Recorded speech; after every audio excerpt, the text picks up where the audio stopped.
Hey yo, what's good, people?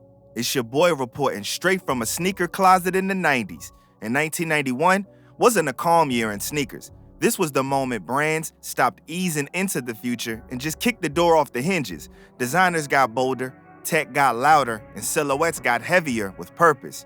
You could feel it on the track, in the gym, and especially on the court.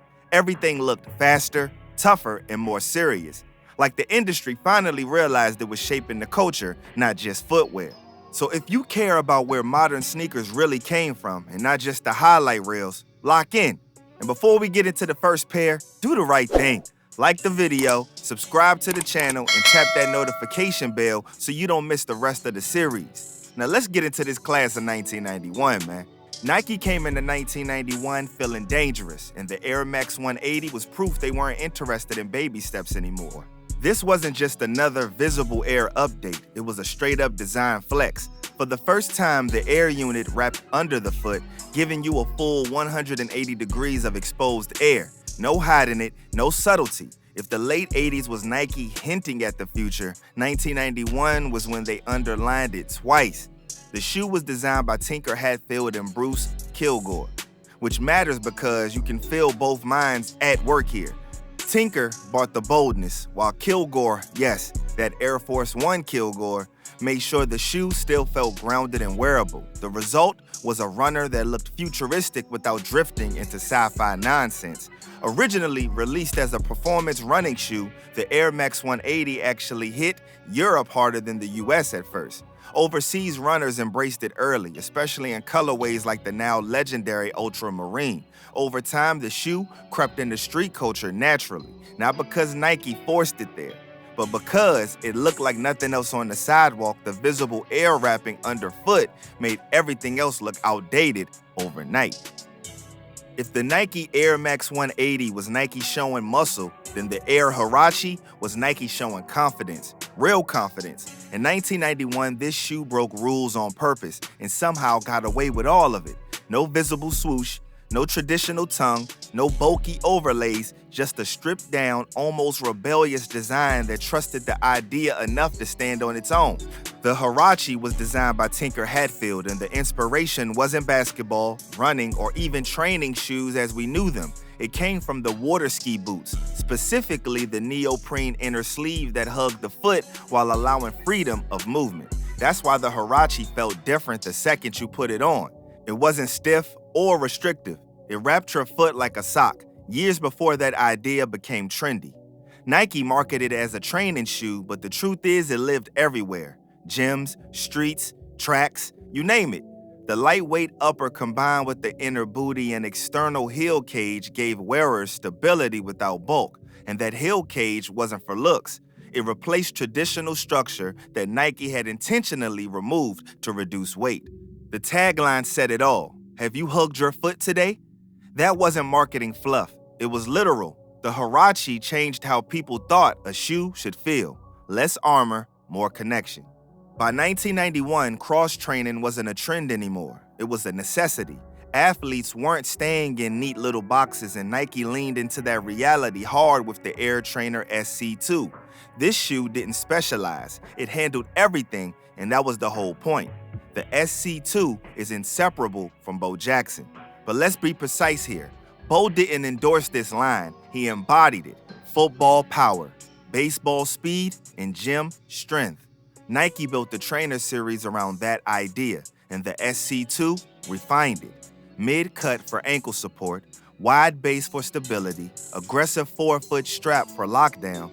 This was function first and designed with zero apology. Visually, the shoe looked tough because it was tough. Thick leather panels, rugged outsole traction, and a build that could survive real training sessions, not just treadmill miles. The Air unit was there for cushioning, but Nike didn't oversell it. This wasn't about flash, it was about control. What makes the Air Trainer SC2 important in the 1991 story is balance. After the futuristic feel of the Air Max 180 and the stripped-down philosophy of the Huarache, the Trainer brings us back to earth. It represents Nike saying, cool ideas are nice, but performance still runs the show.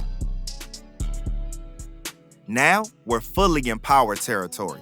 By 1991, Nike wasn't just experimenting anymore. They were building tanks, and the Air Force 180 High is one of the clearest examples of that mindset. This shoe was loud, unapologetic, and absolutely not built for finesse. It was built for impact. The Air Max 180 High is most closely associated with Charles Barkley, and that connection actually makes sense when you look at the shoe objectively. Thick upper, heavy padding, massive midsole, and most importantly, the 180-degree visible air unit, pulled straight from Nike's running innovations and shoved into basketball silhouette without hesitation. Nike wanted maximum cushioning for players who attacked the rim, and Barkley fit that profile perfectly. Performance-wise, this wasn't a lightweight speed shoe. It offered strong ankle support, a wide base for stability, and serious heel cushioning to absorb punishment in the paint. Nike wasn't chasing guards here. This was for power forwards, bruisers, and anybody who liked contact more than jump shots. If the Air Force 180 High was a tank, the Air Command Force was a full military vehicle. Nike went all the way in 1991, and this shoe is proof. Designed for dominance in the paint, the Command Force wasn't subtle, flexible, or interested in guard play. It was built for power, control, and authority.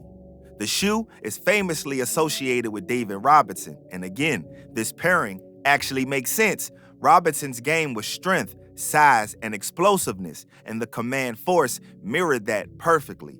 High-cut silhouette, thick leather upper, massive midsole, everything about it said protection first and finesse second. Combined with a wide base and a heavily cushioned air setup, the Command Force prioritized stability over speed. Nike wasn't chasing trends here. They were solving a specific performance problem for big men. This shoe also represents peak early 90s Nike thinking. More is more. More padding, more support, more presence. The Command Force looked intimidating because it was meant to be. On court, it delivered confidence to players who needed their footwear to keep up with physical punishment night after night. By 1991, Reebok had already proven the pump wasn't a gimmick, but the Omni Zone 2 is where it fully earned in-game respect. This wasn't about dunk contests or marketing theatrics anymore. It was a real performance basketball shoe built to survive actual NBA minutes. The Omni Zone 2 refined what the original Omni Light started. The upper was more structured, the cut was more supportive, and the pump system was integrated with purpose. Inflating the bladder tightened the fit around the ankle and midfoot, giving players a more secure lockdown, especially important in an era where shoes were getting bulkier and more physical. The model was worn by D. Brown during the early 90s, but the key distinction matters here. While the Omni Light is forever tied to 1991 and the dunk contest, the Omni Zone 2 was the workhorse. This is the shoe that translated pump hype into everyday performance. Lighter than it looked, stable under pressure, and durable enough for constant play. Design-wise, it fit the era perfectly. Angular panels, high-cut profile, bold branding without being cartoonish. It looked like a basketball shoe from a time when basketball shoes were supposed to look serious. Before Converse fully slipped out of the performance spotlight, the Pro Conquest was part of their last real stand in the early 90s in basketball. This wasn't nostalgia bait, and it wasn't lifestyle first. It was a legit hoop shoe built for the same physical contact-heavy game everybody else was reacting to in 1991. The Pro Conquest leaned into traditional construction, leather upper, high-cut support, wide and stable base, no experimental cushioning systems, no tech gimmicks trying to steal headlines. Converse played it straight, betting on familiarity and durability at a time when Nike and Reebok were pushing the envelope hard. And that's exactly why this shoe matters in the 1991 story. While other brands were racing toward the future, Converse represented the old guard philosophy. Protect the foot, keep it stable, and let the player do the rest. For a lot of hoopers, especially those coming up in the late 80s, that approach still felt right. And this is where 1991 stops being a discussion and becomes a fact. The Air Jordan 6 isn't just the closer for this class. It's the reason this year is untouchable. This is the shoe that Michael Jordan wore while winning his first NBA championship and finals MVP. No revisionist history, no debate. Designed by Tinker Hatfield, the Jordan 6 refined everything that came before it. The silhouette was cleaner than the 5, the materials felt premium, and the details were intentional. The translucent outsole wasn't just futuristic, it was practical. The reinforced toe, sculpted heel tab, and the visible air cushioning all served performance first. Even the heel pull tab had a purpose, inspired by sports car spoilers and designed for quick entry. The infamous infrared accents weren't loud for the sake of being loud. They highlighted structure and movement, giving the shoe energy without it turning into a novelty. On court, the 6 was lighter, more flexible, and more responsive than earlier Jordans, perfect for a player at the absolute peak of his powers. Culturally, this is the moment everything changed. Jordan wasn't chasing anything anymore. He had arrived. The sneaker reflected the confidence. The Air Jordan 6 didn't need storytelling. It was the story. Championship runs, global dominance, and the beginning of an era where Jordan sneakers stopped being just basketball shoes and became cultural artifacts. That's the class of 1991.